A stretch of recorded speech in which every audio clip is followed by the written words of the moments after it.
देखो, आप बाबा का विरोध क्यों हो रहा है? मुद्दों पे बात करिए, तर्क पे बात करिए। बाबा पर्ची निकालते हैं?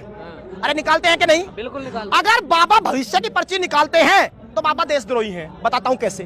अगर बाबा को भविष्य का पता है तो बाबा ने इस देश को क्यों नहीं बताया कि 15 दिन बाद यूक्रेन का युद्ध शुरू होने वाला है, वहां से बच्चों को बाहर निकाल लाओ, हमारे बच्चे फंस जाएंगे। अगर बाबा भविष्य जानते थे तो बाबा ने ये क्यों नहीं बताया कि अभी अफ्रीकन कंट्रीज में युद्ध होने वाला है, वहां से बच्चे हम अभी निकाल रहे हैं। बाबा ने इस देश को क्यों नहीं बताया कि अभी पहाड़ी इलाके में जमीनें खिसकना शुरू करेंगी, लोगों के घर टूट जाएंगे, वहां कोई बड़ी अनहोनी हो सकती है।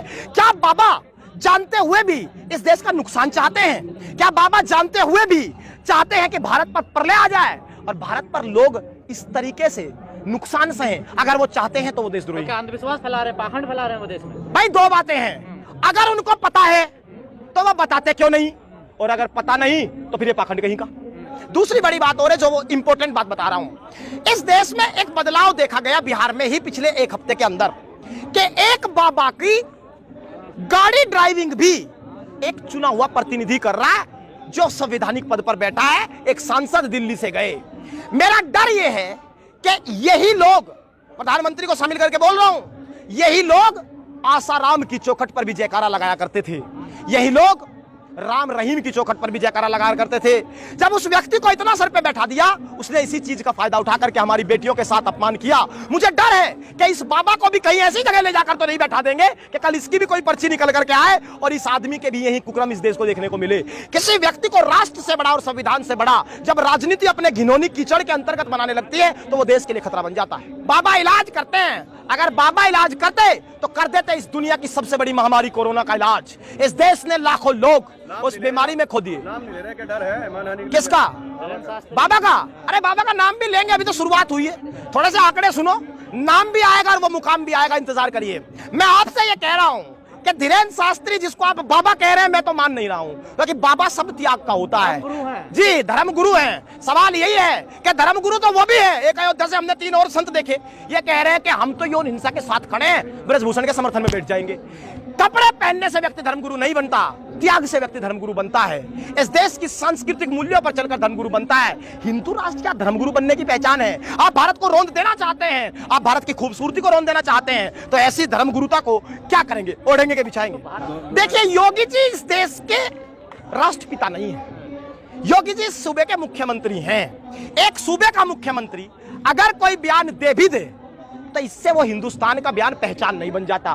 भारत विविधताओं का देश है, खूबसूरती भारत की पहचान है। और एक बात आप ध्यान से समझ लीजिए, अलग अलग धर्म, अलग अलग जाति और अलग अलग समुदाय इसीलिए इसमें एक साथ रहते हैं। यही भारत की खूबसूरती बनी है। ना कोई योगी का बयान इसे हिंदू राष्ट्र बना सकता, ना किसी धीरेन्द्र शास्त्री का इस तरह ढकोसलेबाजी का एक प्रवचन इस देश को हिंदू राष्ट्र बना सकता। पूरी बात कर लेते हैं। राम का राज रहा भी वनवास से आने के बाद, सर माथे आपकी बात, पूरी बात आप समझिए। सवाल यह है कि कम से कम राम के बन के तो रहो। अगर राम वोट ना दिला पाए तो आप कर्नाटक में जाके हनुमान चिल्लाने लगेंगे राम की जगह।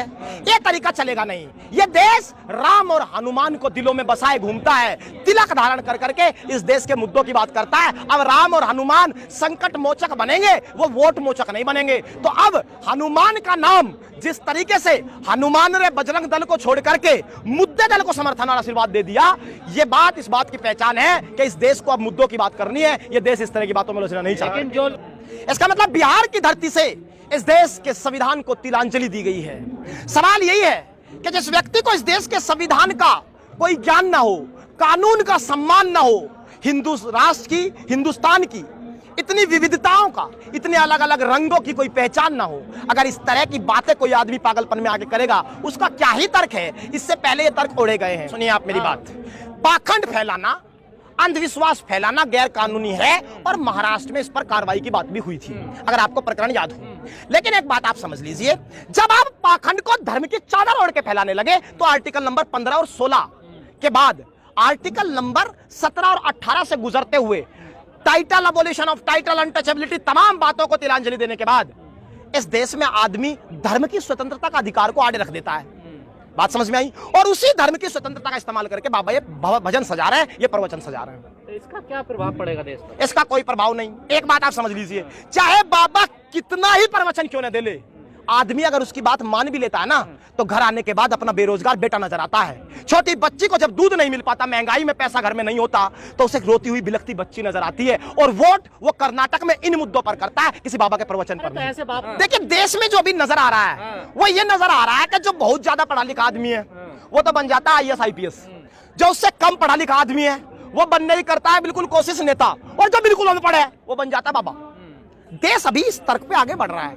किस तरह की बातें नजर आ रही हैं? बाबा तो सीएम भी बन रहे हैं, देखिए। बाबा CM भी बन रहे हैं, बाबा आसाराम भी बने थे, बाबा राम रहीम भी बने थे, और एक बाबा तो गजब का ही निकला। भारत से भागने के बाद ये कह रहा है कि मैंने तो अपना अलग ही राष्ट्र बसा लिया, हिंदू राष्ट्र। हिंदू राष्ट्र बसा लिया। अब वो भाई को UN ढूंढ रहा है। एक लेडीज गई, बोली मैं तो जी हिंदू राष्ट्र की प्रतिनिधि हूं, पूछ रहा है देश कहां है, वो नजर ही नहीं आता। एक बात ध्यान रखना, इस देश में जिस लड़ाई को हम यहां जंतर मंतर से लड़ रहे हैं, अगर इस तरीके से हमने कानून को मजबूत कर दिया, इस तरह के बाबा लंगोटी संभालते नजर आएंगे। याद डर नहीं लग रहा आपका परतावा? बाबा हमारा पर्चा निकाले। बाबा ने, देखो हमें क्यों नहीं डर लग रहा है, मैं आपको बता देता हूं। हमारा पर्चा निकल चुका। किसने निकाला? भारत सरकार ने। और उस पर्चे पे क्या लिखा 13 महीने के बाद? उस पर्चे पे लिखा 13 महीने के बाद कि हम, भारत सरकार ये पर्चा निकालती है कि इस देश का किसान अजेय था, उसे हराना मुमकिन नहीं है, और हम ये घोषणा करते हैं कि हमारी ही तपस्या में कोई कमी रही, और भारत के किसान को विजयी समझते हुए भारत की सरकार अपने कदमों को पीछे खींच करके देश के किसान बिल, इन किसान बिलों को वापस लेती है। हमारा पर्चा तो भारत सरकार ने निकाला था। अब भारत सरकार की मोहर जिसके पर्चे पे हो, उसका और इससे बड़ा पर्चा क्या निकला? बाबा बीमारियां कहां ठीक कर रहा है? बाबा तो ये बता रहा है तेरे 4 अफेयर हैं, तेरे 3 अफेयर हैं। अरे इस देश में किसके कितने अफेयर हैं? एक सन्यासी आदमी जिसने गृह त्याग कर दिया वो तय करेगा। इन बातों को आप समझिए। आपका भी बता देंगे वो। हाँ बता दे। अरे भाई हम तो किसान हैं, हमारा वो क्या बता पाएंगे? इलू बता देंगे आपका। बता दे। हम इस देश से प्यार करते हैं, अपनी माँ से प्यार करते हैं। और धीरेन्द्र शास्त्री, मुझे बता दीजिए, इस बाबा को इतनी हिम्मत किसने दी कि इसका भाई जाकर के लोगों को धमकी देने लगा, तमंचा चलाने लगा? क्या ये बाबा नतमस्तक हो गया है कानून इसके सामने भी? तो इसको ये नहीं पता था कि मेरा भाई बिगड़ेगा? भविष्य जान रहा है ना, तो पहले जान लेता। जो करेगा वही भरेगा। अगर, अरे पूरी बात सुनिए, अगर करके ही भरना है तो फिर तुम काहे प्रवचन दे रहे हो? फिर तुम कहेगा भविष्य जान रहे हो? करके ही भरना है और उसका परिणाम करने के बाद ही आएंगे, तो तुम बाबा पर्ची काहे निकालो? ब्राह्मणों का सम्मान है, लेकिन ब्राह्मण के नाम की चादर ओढ़ करके अगर कोई धंधा और बिजनेस करेगा उसका विरोध होगा। गए कि जब बाबा को लार्जर देन लाइफ बना दिया गया इस देश में, आसाराम को, राम रहीम को, तो उन्होंने इस कद के पीछे कुकर्म करने शुरू कर दिए। हमें यह डर है कि जब इस आदमी का गाड़ी एक सांसद चुना हुआ चला रहा है, तमाम इस देश के चुने हुए नेता नतमस्तक खड़े हैं, क्या ये आदमी भी तो कहीं इतना बड़ा नहीं हो जाएगा कि ये भी इस बेटियों के साथ कुछ गड़बड़ करने लगेगा? ये अंदेशा, ये डर है। साल के लड़का तो कहीं नहीं IAS बन गया, कहीं नहीं कलेक्टर बन गया, कहीं नहीं इसने यूक्रेन का युद्ध रुकवा दिया, कहीं नहीं इस देश की GDP इसने बढ़ा दी, कहीं नहीं नोटबंदी में 99.4% नोट वापस चले गए। प्रधानमंत्री की समझ में नहीं आ रहा है तेरे नोट आए कहां से? धीरेन्द्र शास्त्री बता दे। लीजिए अब मेरी बात सुन लीजिए। हम उस हर दुकानदार का विरोध करते हैं जो किसी भी धर्म की टोपी ओढ़ करके बैठ करके अपनी दुकान चलाना चाहता है। इस देश के व्यक्ति के पास काम करके खाना खाना और आम जीवन जीना एकमात्र विकल्प है। वो ऐसे ही जीना चाहता है। ये जितने ठेकेदार धर्म के हैं, इन्हें पहले एक जगह बंद कर दो और ये फैसला अपने आप कर ले। देश को इनकी जरूरत है नहीं।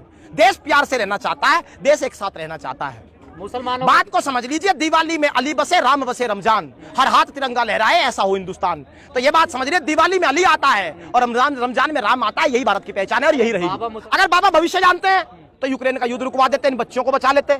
इस देश में कोरोना आ गया, वो संकट बता देते। भारत पहले से 4 साल पहले रिसर्च करके इसकी दवाई तैयार कर लेता। और अगर नहीं जानते तो फिर प्रवचन किस बात का?